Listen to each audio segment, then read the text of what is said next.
இயற்கையோட இயற்கையாக வாழ்கிறது ஒரு பெரிய சந்தோஷம்னா, சொந்த ஊரில் சொந்த நிலத்தில் நின்று இயற்கையை ரசிக்கிறது கூட ஒரு பெரிய சந்தோஷம்தான்.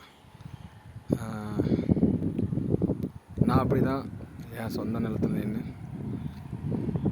இந்த இயற்கையை ரசிக்கிறது தான் உங்களுக்கு இந்த வீடியோவை எடுத்து போட்டுட்ருக்கேன். பாருங்கள், சென்னையில் பிறந்ததுனால ஊருக்கு வரும்போது தான் தெரியுது இந்த இயற்கையோட அழகும், இந்த இயற்கையோட உண்மையான சுத்தமான காற்றும்.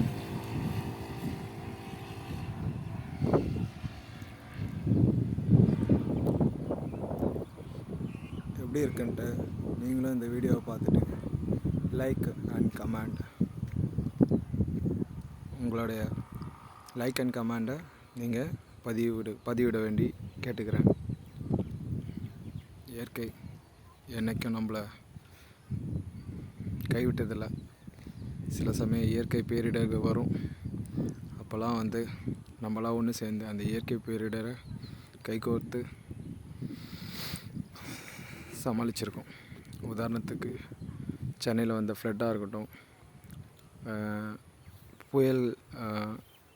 புயல்களாக இருக்கட்டும், நிறைய புயல்கள் வந்துடுச்சு. எல்லாத்துக்கும் நம்ம நின்று போராடி, கைகோர்த்து நின்று போராடி வாழ்ந்திருக்கோம். இயற்கையோட இயற்கையாக நிலம், நீர், காற்று, ஆகாயம், பூமி, வானம், பஞ்சபூதத்தோடு நம்ம இணைஞ்ச இந்த உயிரினங்களை நம்ம அனுபவித்து வாழ்கிறதே நமக்கு கிடைச்ச பெரிய பாக்கியம். அங்கே இருக்கிற கால்நடையாக இருக்கட்டும், கால்நடை இல்லாமல் விவசாயம் இல்லை, ஆடு மாடு இல்லாமல் உரம் கிடைக்காது.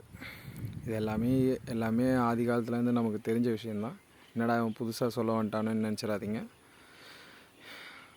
கண்ணு கெட்டின தூரம் வரையும் இயற்கையோட இயற்கையாக இங்கே இந்த மண்ணில் பிறந்த பூர்வக்குடி மக்கள் விவசாயத்தை மட்டுமே நம்பி வாழ்ந்துட்டுருக்காங்க.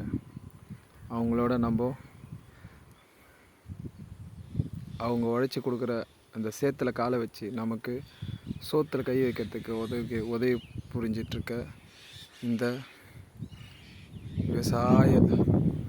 விவசாய பூர்வக்குடிக்கு நம்ம என்னைக்கும் தலை வணங்கி தான் ஆகும்.